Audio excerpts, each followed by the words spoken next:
Vsak vrtnar je začel takole zalivati s kanglicami na začetku. In tudi moji začetki so bili isti. Smo zalivali tisti začetni vrt vse na roke. Pa ko vrt postaje večji, pa se skupaj bolj optimiziraš, se pa seveda sistem zalivanja spremeni. In nas bi rad pokazal, kako zalivamo tale naš vrt obilja.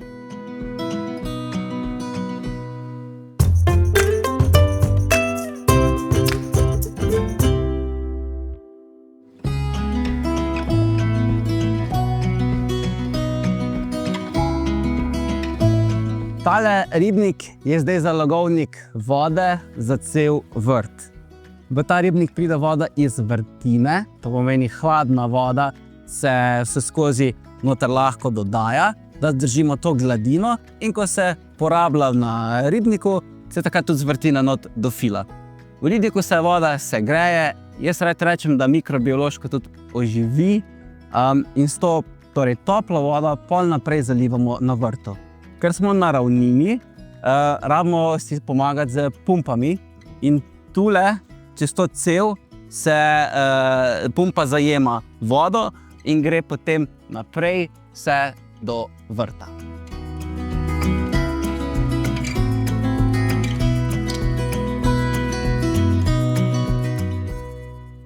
Takole pol pride voda do vrta, na 3 točkah jo lahko se priklopimo.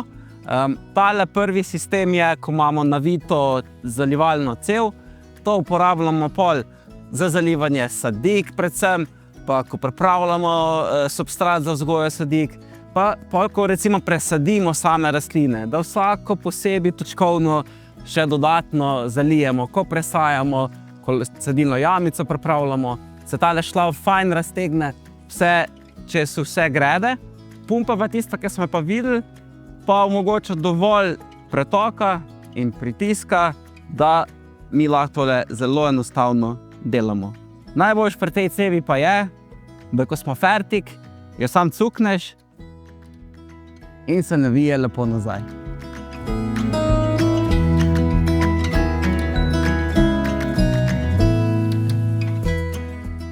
Tu je še eden izmed 3 priključkov, da pride voda iz ribnika.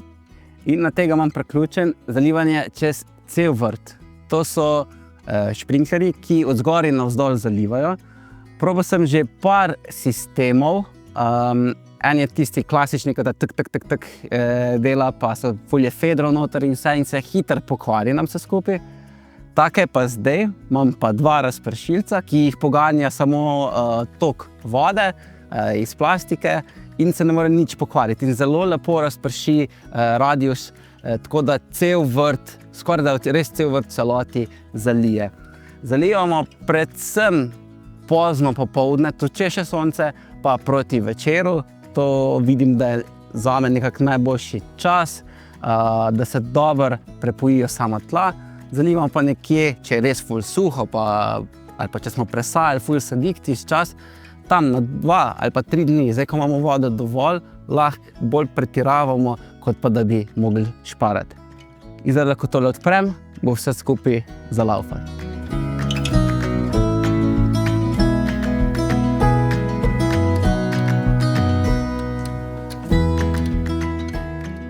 Načeloma kapljičnih namakalnih cevi zunaj ne uporabljam. Letos prvič jih bom pa uporabil, in to zaradi specifičnega namena, ker je tukaj stebelna zelena, ki rabi precej več vode, da so večja, debelejša stebla, pa tudi ker ima rastlina plitke korenine. In to zalivanje zelo sovpada z zalivanjem celotnega vrta, se rekel nekje na 2 do 3 dni pozno popoldne proti večeru. In istočasno takrat, ko prši po celem vrtu, tudi te kapljični namakalni sistem zaliva celo to gredo, vseh 200 rastlin. Izvezano je pa tako, da je kar ena dolga linija, samo 90-stopinjski vogali so, da smo tako razpeljali v 3 vrste. Pretok je pa nekje 8 litrov na uro. Ponavadi se ta pretok pri teh ceveh za kapljično namakanje določa glede na gostoto teh zares, iz katerih pol voda kaplja.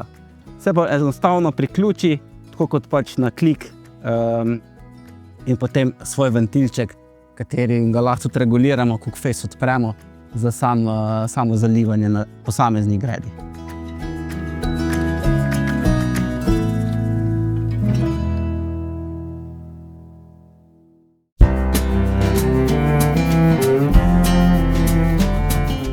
Zalivanje v rastlinjaku je tudi kapljično. Ta sistem imam zdaj že enih 8 let, ni najboljši, ni daleč, da bi bil vzorčen, ampak pač funkcionira. Kapljično je zalivanje zato, da ne umočimo listov paradajzov, ker glavnina rastlin poleti so noter paradižniki.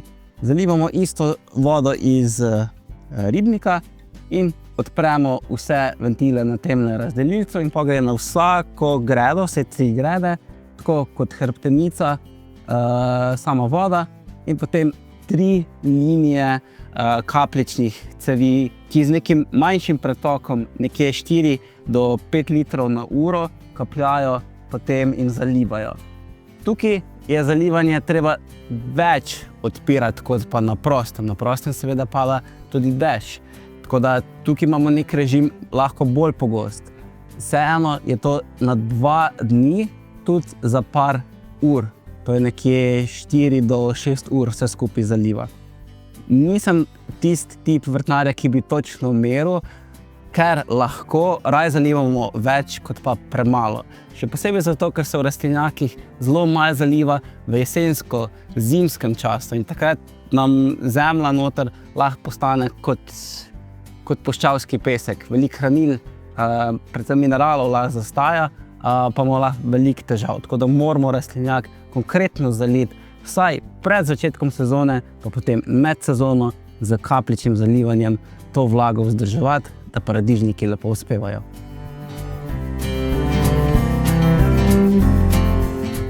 To se nam pa skozi dogaja pri teh kapljičnih ceveh, se kje prelukna, je pritisk prevelik, se hitro pol naredi to, da šprica ven. Jaz pa vzamem izolier trak, pa tukaj dodatno okoli zavijem, da preprečim tole špricanje. Te pa mora te cevi glih zaradi te hitre dotrajanosti tam na 2 leti ali pa na 3 leta kar menjati, da nimamo preveč teh poškodb in preveč tega špricanja, še posebej ne gor po listih samega paradižnika. Ni mi všeč tudi to pri teh ceveh, ker zelo težko z orodjem opleješ samo gredo. Zato se glavnini je v rastlinjaku, pa na eni gredi, ko smo jo videli prej, pri stebelni zeleni, drugače pa, če bi to bile cevi po celem vrtu, bi bilo malo too much.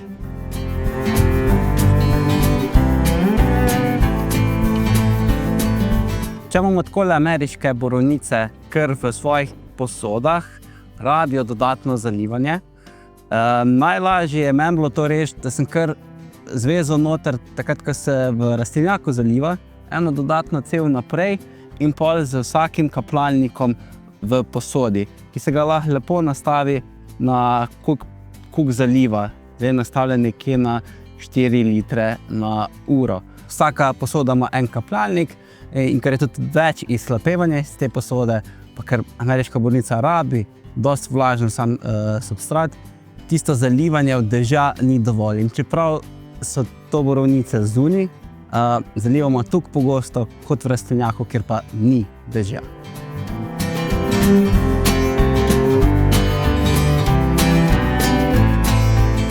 Če bi me direkt vprašal za recept za zalivanje, bi odgovoril kot kakšna dobra stara kuharica. To je vse po občutki. Ampak za tem občutkom je tole, je nekako natančno spremljanje vremena pa merjenje.